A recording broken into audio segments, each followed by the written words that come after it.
옆에 분들하고 인사하십시다. 웃으면서, 활짝 웃으면서. 은혜 많이 받으세요.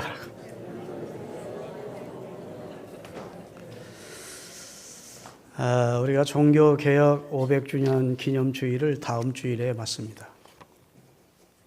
왜 굳이 개혁교회가 탄생하게 되었는지, 로마 캐토릭이 도대체 어떤 문제가 있었기에, 또 지금도 어떤 문제를 안고 있기에 일치되지 못하는지를 하나님의 말씀으로 여러분에게 소개해 가고 있습니다.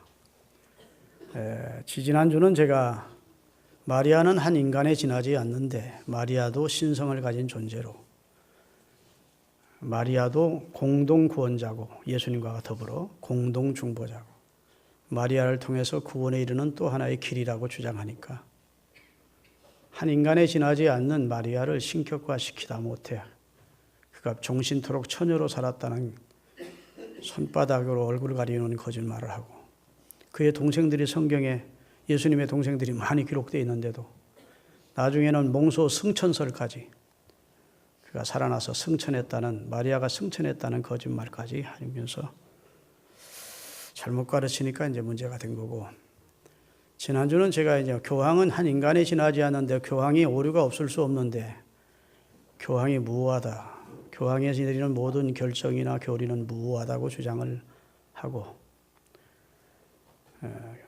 구교 역사를 보면 교황이 엄청난 죄악을 범한 역사적인 사건이 분명한데도 불구하고 교황은 무효하다고 주장을 하는 것도 거짓되고, 우상을 만들어 놓고 섬기지 말라 했는데 각종 성상을 만들어 놓고 섬기는 것이 캥기는지 십계명의 2조항을 빼고 다시 자기들 나름대로 십계명을 만든, 하나님의 말씀조차도 빼고도 하는 그들이 얼마나 성경에서 빗나가 있고, 그 다음에 성인 숭배나 이런 걸 통해서 유골 숭배하고 속물 숭배하고 해서 그것이 구원에 이르는 도움이 된다고 주장을 하기 때문에 개혁을 하지 않을 수가 없었던 입장이고, 오늘은 이제 캐토릭의 구원관은 두 가지입니다. 크게. 첫째는 예수도 믿고 덕을 많이 행해야, 공덕을 쌓아야 구원을 얻는다.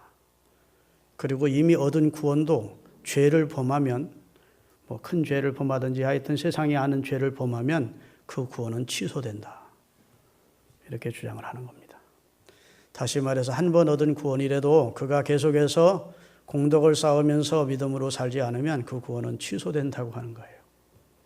성경과 많이 빗나가 있는 겁니다. 두 번째는 구원은 꼭 세례와 영세를 통해서 구원이 확증된다고 합니다.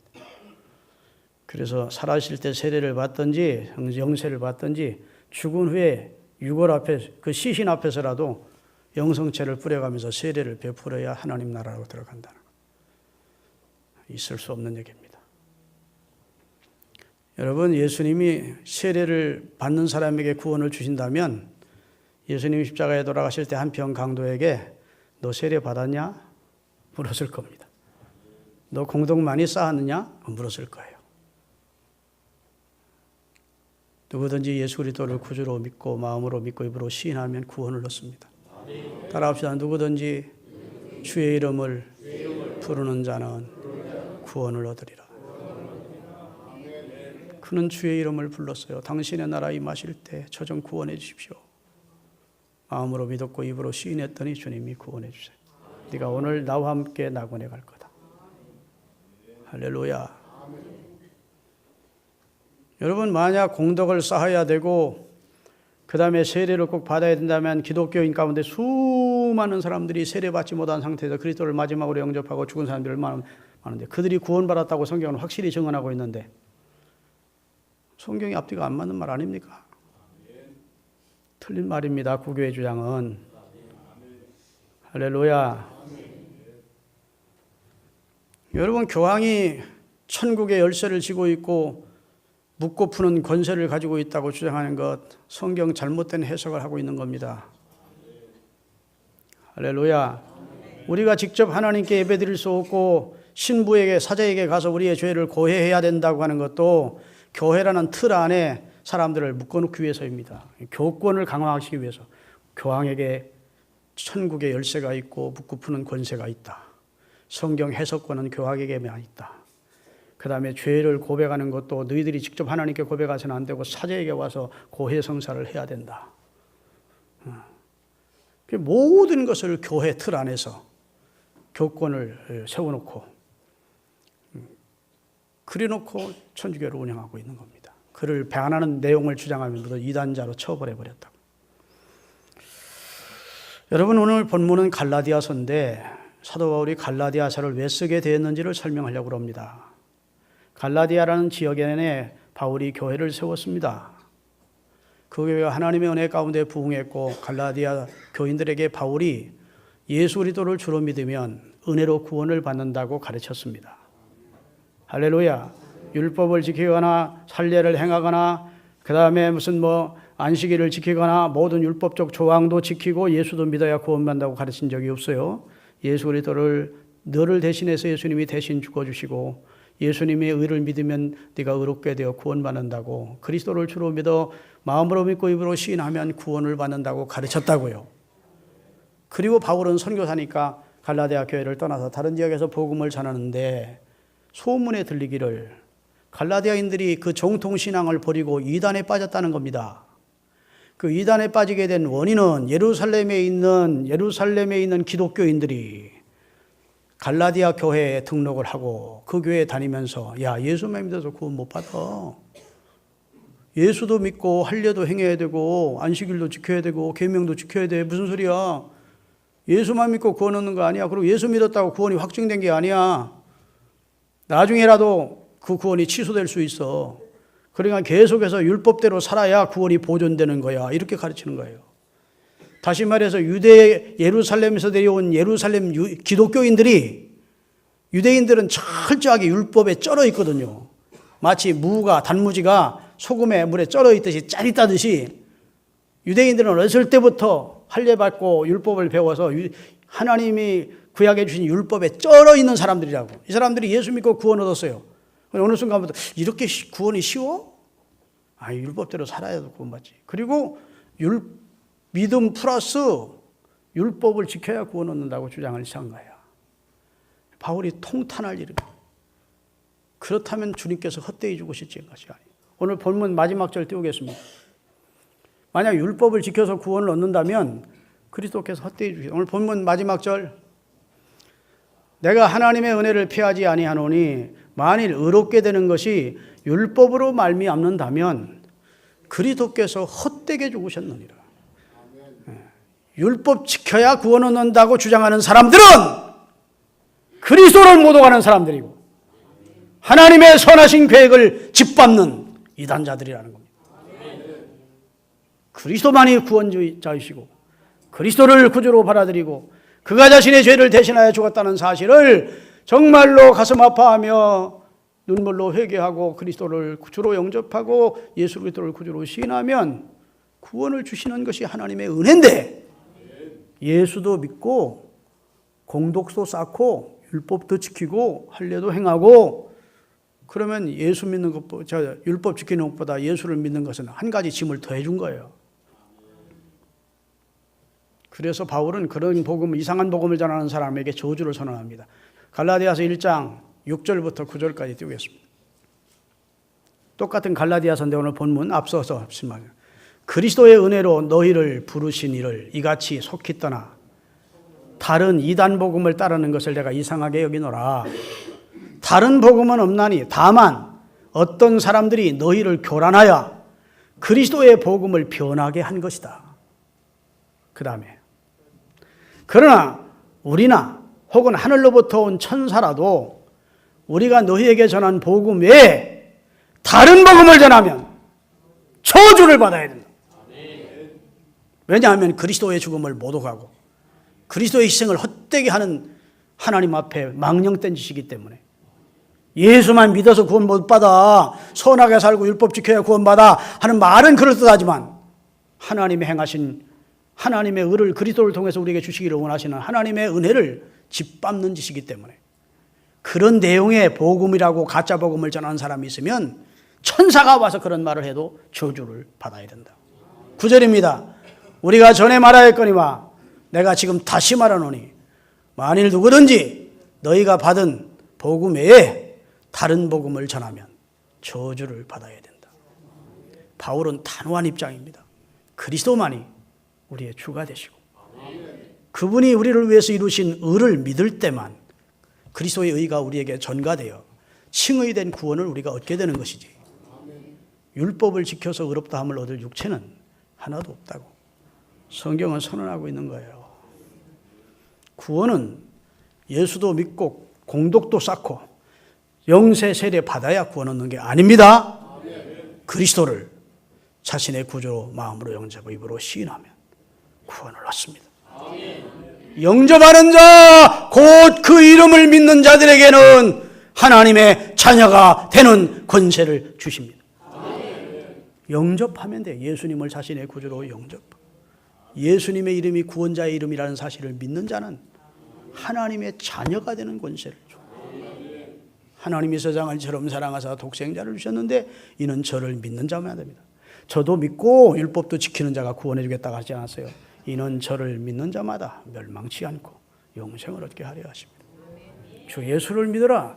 그리하면 너와 네 집이 구원을 얻는다. 예수도 믿고 구약의 율법대로 공덕도 쌓고 살아야 돼. 성경은 그런 내용이 한마디도 없어요. 그러니 마틴 루터나 쭈빙리 같은 개혁자들이 통탄하면서 개혁을 한 겁니다. 성경에도 없는 내용을 가르치느냐고, 캐톨릭이. 왜 교황이 그런 교식을 내리느냐고 맞서 싸우다가 개혁교회가 출발하게 된 거라고요. 할렐루야.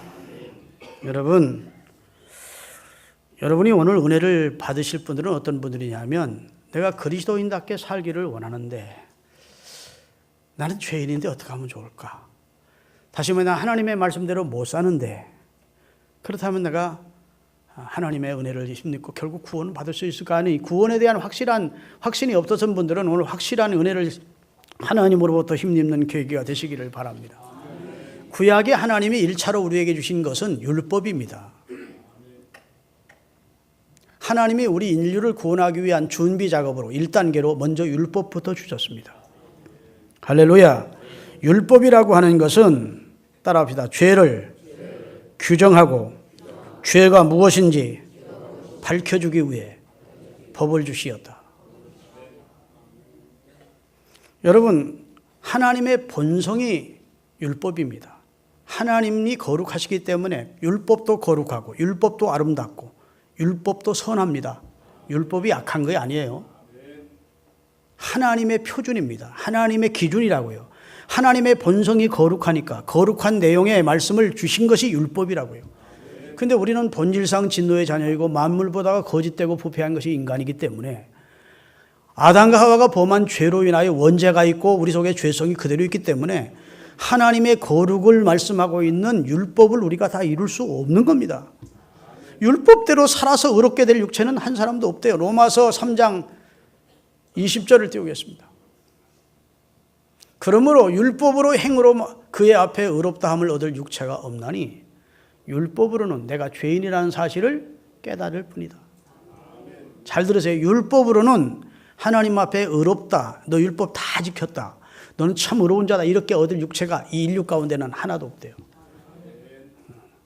인두껍을 가지고 사는 인간은 율법의 조항을 다 지켜서 의롭다함을 얻을 육체는 하나도 없대요.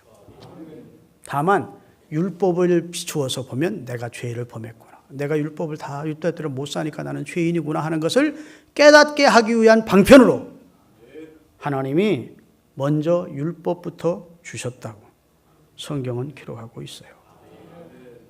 할렐루야. 그러니까 여러분, 율법을 주신 하나님이 악한 분이 아닙니다. 왜 우리가 지키지도 못할 걸 뻔히 하면서 율법부터 주셨느냐? 하나님은 좀 괴팍한 분이 아니시냐? 그럴 필요가 없어요. 왜냐하면 하나님의 기준이기 때문에 하나님의 거룩성을 우리에게 말씀하신 겁니다. 표준이 있으므로 정과 오가 구분이 되는 거예요. 그렇죠? 표준이 없으면 바른 것이 뭐고 그런 것이 없으면, 법이 없으면 의와 불법과 법이 구분이 안 되는 거예요. 그래서 하나님이 먼저 율법의 조항을 주신 겁니다. 하나님의 성품, 하나님의 본성이 어떤 것임을 보여주신 거예요. 그리고 나서 하시는 율법의 최고의 완성이 뭐냐면 하나님이 거룩하니 너희도 그리할지니라 했다고. 그런데 하나님이 거룩한데 그 거룩하신 하나님의 율법에 비춰보면 나는 죽었다 깨도 이 법대로 못 살겠어. 그러니까 나는 죄인이구나. 나는 어쩔 수 없는 죄인이구나 하고 하나님 앞에 두 손 들고 하나님 저는 죄인입니다. 저를 불쌍히 여기셔 하게 만들기 위해서 하나님이 먼저 율법을 주신 겁니다. 할렐루야. 특히 이스라엘 백성에게는 모세를 통해서 법을 분명하게 돌비에 새겨주셨습니다. 아멘. 십계라는 영화를 보면 모세가 시내산 꼭대기에서 십계명을 받을 때 여호와의 불이 돌에다가 탁 새기는 내용이 나와요. 그래서 돌비에 새겨주셨어요. 그러면 율법을 받은 유대인들만 율법 아래에 있느냐? 그렇지 않다는 겁니다. 성경은. 모든 인류는 다 양심이라는 신비에다가 하나님이 양심의 법을 씌워 주었다는 겁니다. 그래서 십계명의 내용이 율법을 알고 있는 사람만 율법 십계명의 계명을 범하면 죄인임을 느끼는 게 아니라 살인하지 말라. 살인하면 율법을 모르는 사람도 자기가 죄를 졌다는 걸 안다는 겁니다. 아멘. 간음하면 자기가 죄를 졌다는 걸 안다는 겁니다. 왜? 그런 법을 몰라도 양심의 하나님이 신비의 양심이라는 법을 우리 속에도 심어주었다는 거예요. 그래서 모든 인류는 돌비에 이스라엘 백성은 새겨서 주었고 모세를 통해 글러주셨고 인류 모든 전 민족은 하나님이 양심의 법에 신비에 새겨서 율법을 주셨다는 거예요. 할렐루야. 로마서 3장 14절 띄우겠습니다.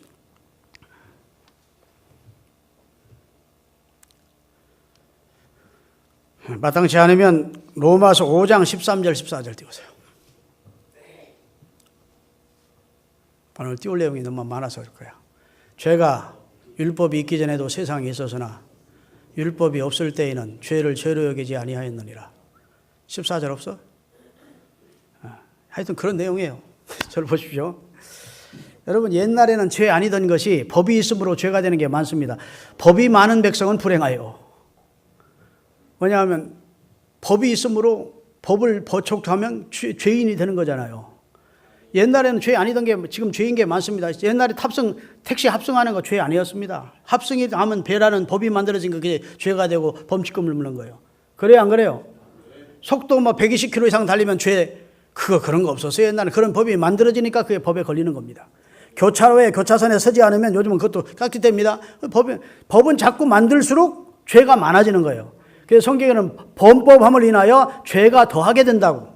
하나님이 우리에게 율법의 613가지 조항을 주셨습니다. 하라, 하지 말라는 계명이 십계명, 모세오경, 그 다음에 구약성경, 그리고 우리 인간의 양심에 새겨진 신비에 새겨진 양심의 법까지 합하면 말할 수 없지만 하여튼 성경에 613가지의 율법이 있다고요. 그 법 다 지킬 사람 없습니다. 한 가지도 우리는 제대로 못 지켜. 아멘. 더더군다나 모세의 유전을 따라서 장로의 유전을 따라 유전법이 많습니다. 유대인들이 만들어 놓은 새로운 법이. 우리 그거 다 지켜서 구원받을 수 없어요. 율법으로는 내가 하나님 앞에 죄인이라는 사실을 깨닫게 하기 위해서 하나님이 율법을 주신 목적입니다. 할렐루야. 그래서 법은 죄를 드러나게 한다고요. 법이 많으면 죄가 많아지는 법이에요. 그러나 법이 없다고 죄가 없는 것이 아니라는 겁니다. 표출되지 않았을 뿐. 하나님은 양심의 법을 통해서 인생을 다 감찰하고 계시다고 말씀하고 있어요. 로마서 2장 12절이 준비되어 있는지 모르겠네요. 다 같이 읽겠습니다. 무릇 율법 없이 범죄한 자는, 율법 없이 범죄한 사람 누굴까요? 하나님의 법을 받지 못한 이방인들 말합니다. 우리 민족같이 이제 우리는 이스라엘 민족처럼 선택받지 못했었잖아요. 율법 없이 범죄한 자는 율법이 없고 범죄하니까 망하고, 아멘. 양심대로 살지 못하니까 망하고 그 말입니다. 무릇 율법 있고 범죄한 자는, 유대인들은 율법을 주셨어. 율법을 받았는데 그리고도 범죄한 자는 그 율법으로 말미암아 심판을 받으리라. 그러니까 다 하나님의 정죄 아래 심판 아래 있다는 겁니다. 양심의 법도 양심의 율법도 인간은 지킬 수 없고 하나님이 계명을 주셨어도 마찬가지로 지키지 못한다는 겁니다. 그 다음에 13절. 하나님 앞에서는 율법을 듣는 자가 의인이 아니요 율법을 아는 자도 의인이 아니요 오직 율법을 행하는 자라야 의롭다함을 얻으리니 율법 없는 이방인이 본성으로 율법의 일을 행할 때에는 이 사람은 율법이 없어도 자기가 자기에게 율법이 되나니 그 다음에 이런 일들은 그 양심이 증거가 되어 그 생각들이 서로 혹은 고발하며 혹은 변명하며 그 마음에 새긴 율법의 행위를 나타내느니라. 마음속에 내가 죄를 범하고 야 김철중이 너 큰 죄를 졌네. 자기가 스스로 자기를 고발하기도 하고 에이 세상 사람들이 다 그렇게 사는데 뭐 그럴 수도 있지 하고 스스로 고발하기도 하고 변명하기도 하고 하지만 실상은 다 사람들 마음속에는 양심이라는 법이 새겨져 있다는 거예요. 그리고 거기에 걸리지 않을 사람은 하나도 없다는 거예요. 그렇다면 예수님도 믿고 율법도 지키고 공덕도 행해야 구원받는다면 그게 얼마나 무거운 짐입니까? 그래서 예수님이 선언하신 거예요. 수고하고 무거운 짐진 자들아 다 내게로 오라. 여러분 인생의 지기에 가장 무거운 짐이 율법의 짐입니다. 그 율법의 짐을 지고 고달파하는 인생들아 내게로 오라는 겁니다. 양심의 가책으로 인하여 고달파하는 인생들아 무거워하는 인생들아 다 내게로 오라는 겁니다. 내가 너에게 진정한 안식을 줄 것이라는 겁니다. 진정한 구원의 기쁨을 줄 것이라는 거예요. 그리고 하나님 주님은 수고하고 무거운 죄의 짐을 지고 율법의 짐을 지고 고통당하는 인류에게 쉼을 주시기 위해서 구원을 주시기 위해서 이 세상에 오셨음을 선언하고 있는 것입니다. 하나님은 인생을 구원하기 위한 준비 작업으로 먼저 율법부터 주셔야 됐어요. 제가 알기 좋게 설명하겠습니다.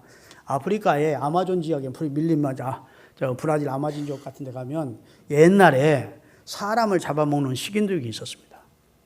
그 식인종들에게는 양심의 가책이 있을까요? 없을까요?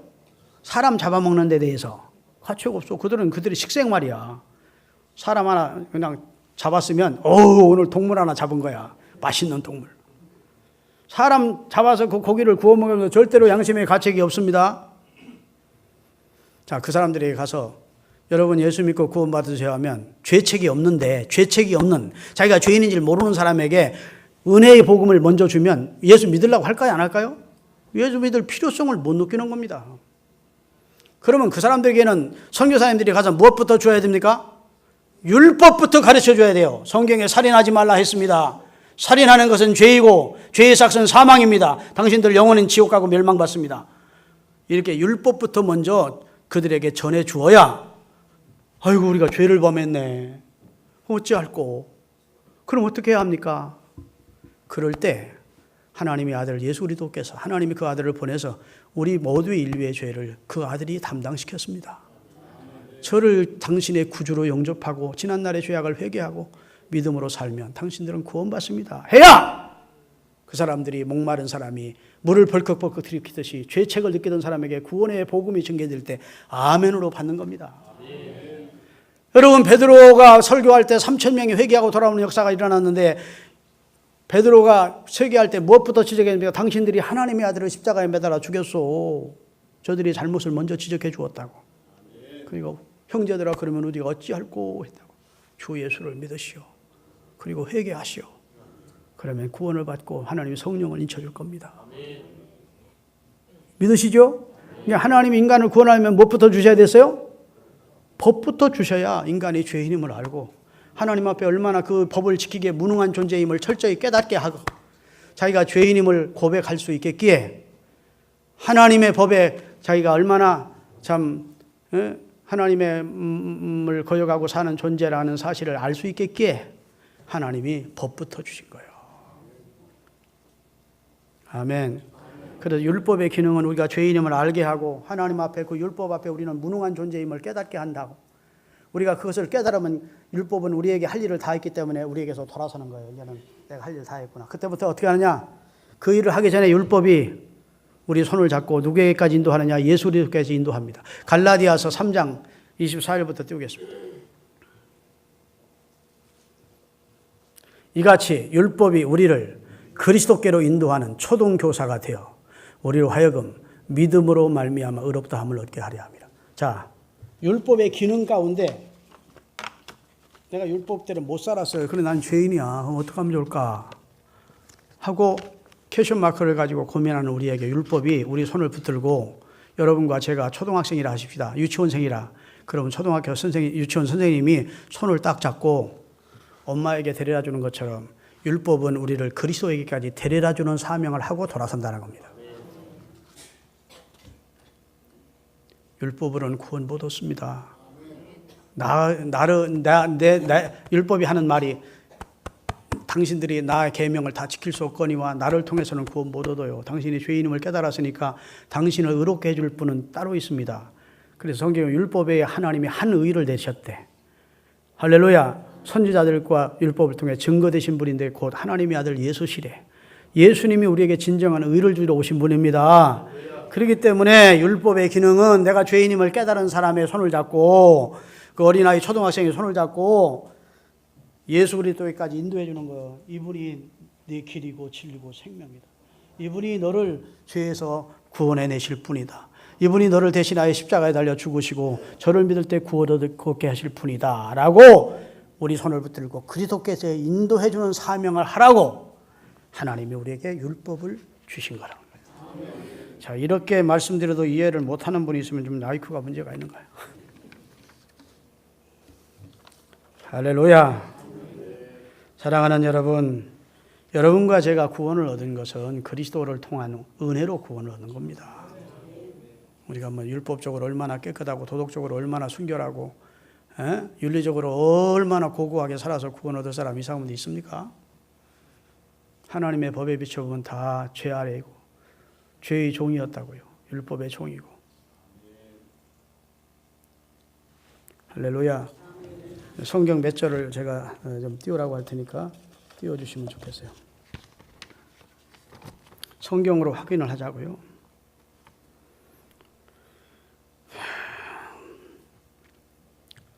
갈라디아서 3장 19절서부터 22절까지입니다. 천천히 읽겠습니다. 그런즉 율법은 무엇이냐? 인간이 범법함으로 더하여진 것이라 천사들을 통하여 한 중보자의 손으로 베푸신 것인데 약속하신 자손이 오기까지, 약속하신 자손이 누구죠?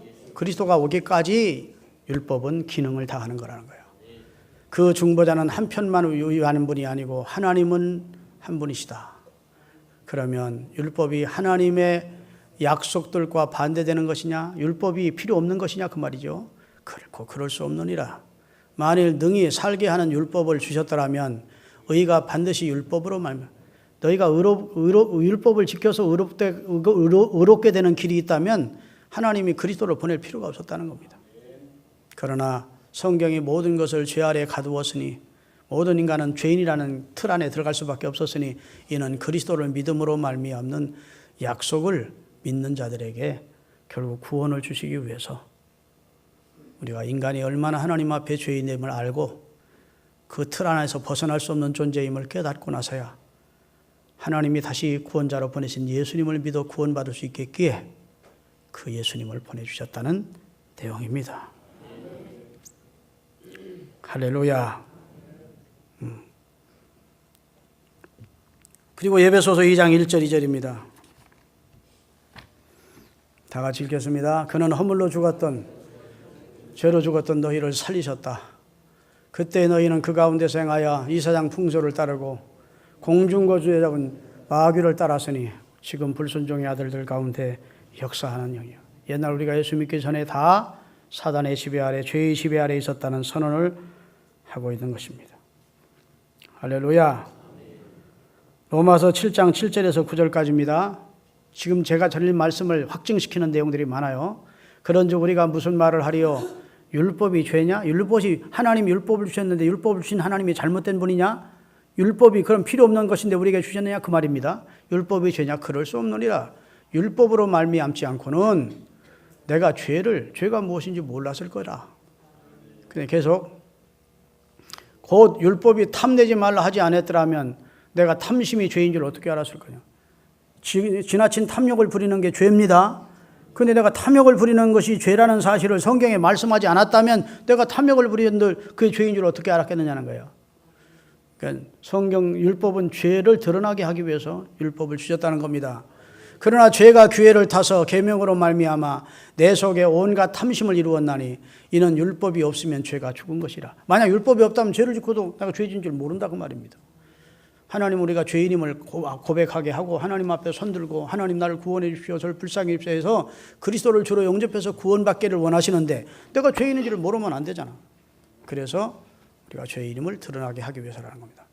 전에 율법을 깨닫지 못했을 때에는 내가 살았더니 내가 죄인인 안 줄 알고 살았더니 율법을 깨닫고 나서야 죄는 살아나고 내가 죄인이구나 하고 죄는 살아나고 나는 하나님 앞에 염치 없는 나는 죽는 죄인임을 알게 돼요. 자기는 하나님 앞에 아무것도 아닌 존재를 깨닫게 된다는 겁니다.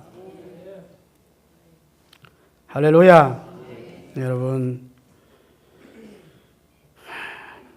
그리고 우리가 율법대로 다 순종할 수 있느냐? 율법대로 못 산다는 겁니다. 성경에 보면 온갖 율법을 항상 행하지 아니하면 그건 죄를 범하는 자래요. 근데 율법이 613가지인데 온갖 율법을 항상 늘 행할 사람이 누가 있습니까? 자, 야고보서 2장 10절에서 11절입니다. 야고보서 2장 10절에서 11절. 누구든지 온 율법을 지키다가 그 하나를 범하면 모두 범한 자가 되나니 간음하지 말라 하신 하나님이 또한 살인하지 말라 하셨은즉 내가 비록 간음은 하지 않아도 살인하면 율법을 범한 자예요. 자, 여러분 전선이 수백 킬로 수천 킬로 연결되어 있어도 어느 중간에 딱 끊기면 전기 통합니까? 안 통합니까? 안 통하는 거예요.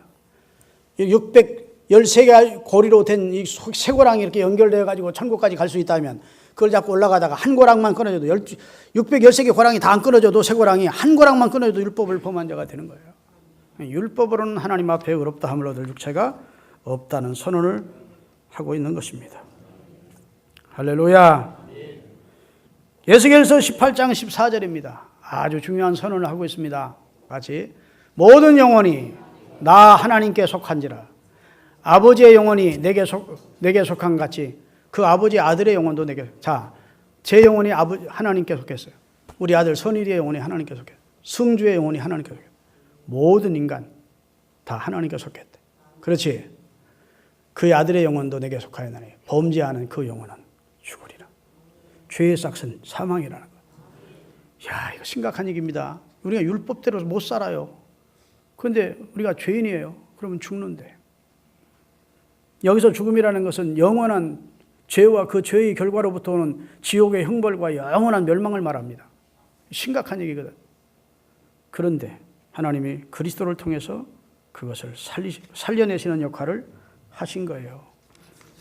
할렐루야. 로마서 8장 1절 보면 그러므로 이제 그리스도 예수 안에 있는 자에게는 따라합시다. 결코 정죄함이 없나니. 그리스도 예수 안으로 믿음으로 들어온 사람은 하나님이 죄인이라고 왔는데 하나님의 의를 그에게 덧입혀 주셨대. 잘 들으세요. 우리 죄를 예수님이 가져가시고 십자가에 그가 찔림은 우리 허물 때문이고 그가 상함은 우리 죄악 때문이요. 십자가에서 우리 죄를 담당해 주시고 그분의 의로움을 우리에게 주셨습니다. 이것을 전가라고 그래요. 내 죄를 그분에게 전가했고 그분이 의를 우리에게 주셨어요. 그래서 여러분과 저는 이제 칭의된 의인이 된 겁니다. 하나님이 의롭다고 인정해 주시는 의인으로 하나님이 은혜를 주신 거예요. 그래서 로마서 8장 2절에서부터 4절까지 띄우겠습니다. 이는 그리스도 예수 안에 있는 생명의 성령의 법이 생명의 성령의 법은 무슨 법일까요? 그리스도를 믿어 구원받는 은혜의 법을 말합니다. 은혜의 법이 죄와 사망의 법인 율법에서 너를 해방시켜 주었다. 그 다음에 3절 율법이 육신으로 말미암아 연약하여 할 수 없는 율법을 지킬 수 없는 그것을 하나님이 하시나니 그 죄로 말미암아 자기 아들을 죄 있는 육신의 모양으로 보내어 우리 육신의 죄를 그분에게 다 담당하게 정하사 육신을 따르지 않고 영을 따라 행하는 우리에게 율법의 요구가 다 이루어진 것으로 여겨주신다는 거예요. 우리는 이제 율법을 다 이룬 자로 여겨주신대. 예수를 믿으면, 왜냐하면 예수님이 율법의 요구를 이루시기 위해 십자가에 달려 돌아가셨기 때문에 예수님을 주로 고백하면 율법을 이룬 자로 여기시고 그를 믿는 자는 구원해 주시는 겁니다. 그를 믿고 공덕도 행해야 구원받고 영세를 꼭 받아야 구원받는다는 억지 주장에 쏙지 않기를 예수 그리스도의 이름으로 축원합니다. 갈라디아서 5장 1절에서 4절 읽겠습니다. 다 같이 읽겠습니다. 그리스도께서 우리를 자유롭게 하려고 그리스도께서 우리에게 자유를 주셨으니 그러므로 굳건하게 서서 다시는 율법의 종의 멍에를 매지 말라는 겁니다. 율법.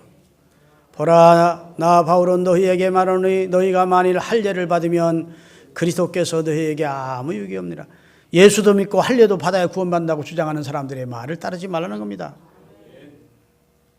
내가 할례를 받는 각 사람에게 다시 정언하노니 그는 율법 전체를 행할 의무로, 만약 할례를 받았다면 율법으로 구원을 얻고자 하는 사람인데 그 사람은 그때부터 율법 전체를 지켜야 된다는 겁니다. 율법 안에서 의롭다함을 얻으려 하는 너희는 그리스도에게서 끊어지고 은혜에서 떨어져 나갈 것이라는 거예요. 나는 도덕적으로 율법적으로 깨끗하게 살아서 구원받겠다고 주장하는 사람은 그리스도에게서 끊어져 나가고 은혜에서 떨어져 나간 자예요. 예수 그리스도의 십자가의 공로를 인정치 않는 자이기 때문에, 그리스도의 십자가의 죽음을 믿지 못하는, 대속의 죽음을 믿지 않는 자이기 때문에 율법으로 자기가 의롭게 되겠다고 하는 사람은 그리스도에게서 끊어진 자고 하나님의 은혜에서 떨어져 나간 자예요. 기독교인이 아니라는 겁니다. 할렐루야. 여러분, 진정으로 바로 깨달으시는 여러분이 되시기를 바랍니다. 그러면 마지막으로 로마서 3장 19절서부터 띄우겠습니다. 준비가 됐는지 모르겠는데 한번 성경 가져오신 분들은 로마서 3장 19절 찾으세요.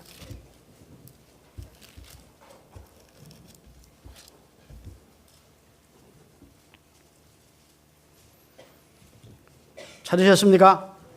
우리가 알거니와 무릇 율법이 말하는 바는 율법 아래 있는 자들에게 말하는 것이니 이는 모든 입을 막고 온 세상으로 하나님의 심판 아래 있게 하려 하십니다. 자, 무슨 말이에요? 나는 율법으로 구원을 받을 거야 라고 주장하는 사람들 앞에 하나님은 주둥이 닥쳐 그렇게 말하려고 하는 거예요. 입 닥치란 말이에요. 네가 율법을 다 지킬 수 있어? 모든 입을 막고 하나님 앞에 할 말이 없다게 만드는 거예요. 율법을 주신 이유는 누구든지 율법 앞에 자유로울 수 있는, 율법 앞에 나는 율법 다 지켰다고 할 자가 없다는 겁니다. 나는 율법으로 구원을 얻겠습니다 하는 자들은 율법의 조항을 보면 다 입 닥쳐야 된다는 거예요. 은혜로 구원 얻는 것이 20절입니다. 그 다음 20절 다 같이. 그러므로 율법의 행위로 그의 앞에 의롭다함을 육체가 없는 율법으로는 죄를 깨달으니 이제는 율법 외에 하나님의 한 의가 나타나셨는데 성경 구약 성경의 율법과 선지자들에게 이미 예언됐던 분이다. 곧 그리스도 예수를 믿음으로 말미암아 모든 믿는 자에게 미치는 하나님의 의인이 차별이 없느니라. 아멘.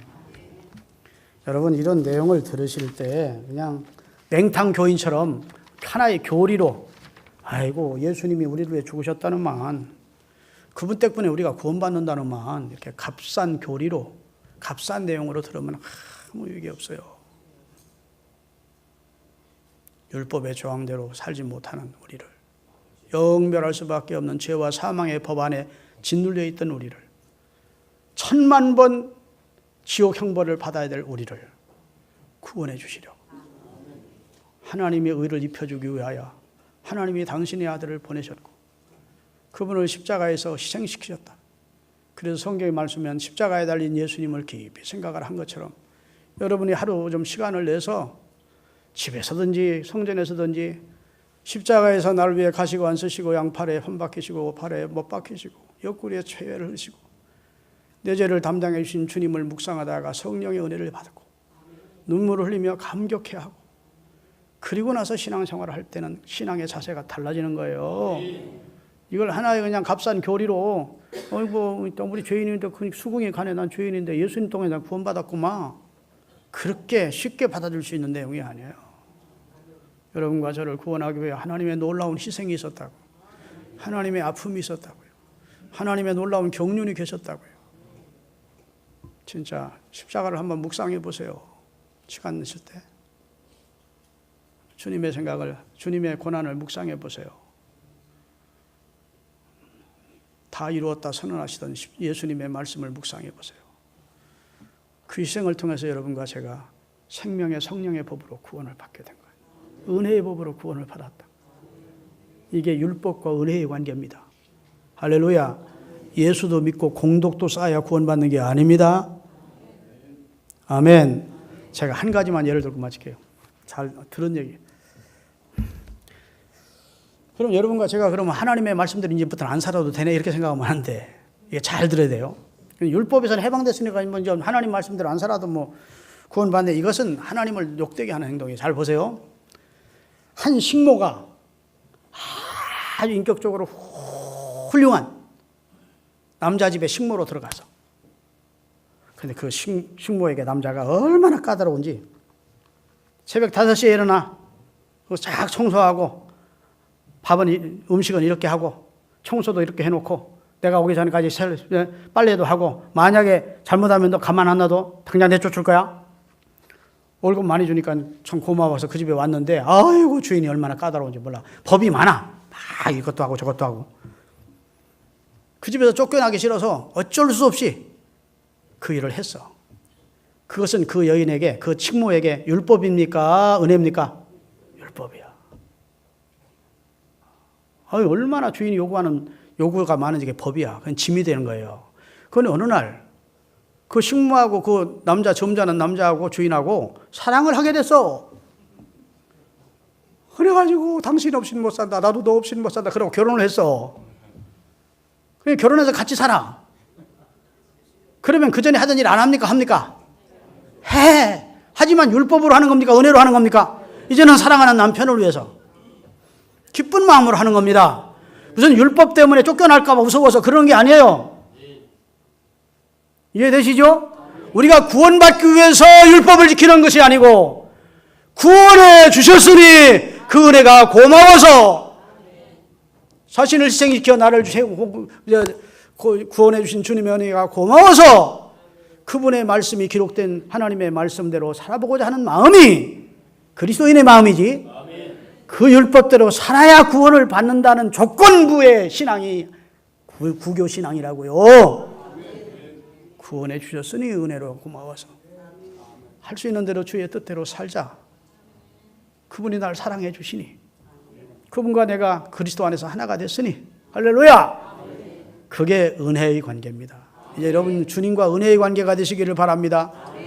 막 법을 지키고 복종해야 되는 하나님이 무서운 하나님이고 막 율법의 하나님이고 그렇게 생각하면 신앙생활 재미없어 못해, 무서워서 못하고, 하나님이 나를 그 은혜로 구원해 주셨고 이제는 하나님의 뜻을 우리가 기쁜 마음으로 완벽하게 100% 온전하게 살 수는 없지만 기쁜 마음으로 그분을 영화롭게 하려고 하는 마음과 그런 삶이 그리스도인의 삶이에요. 기도하겠습니다.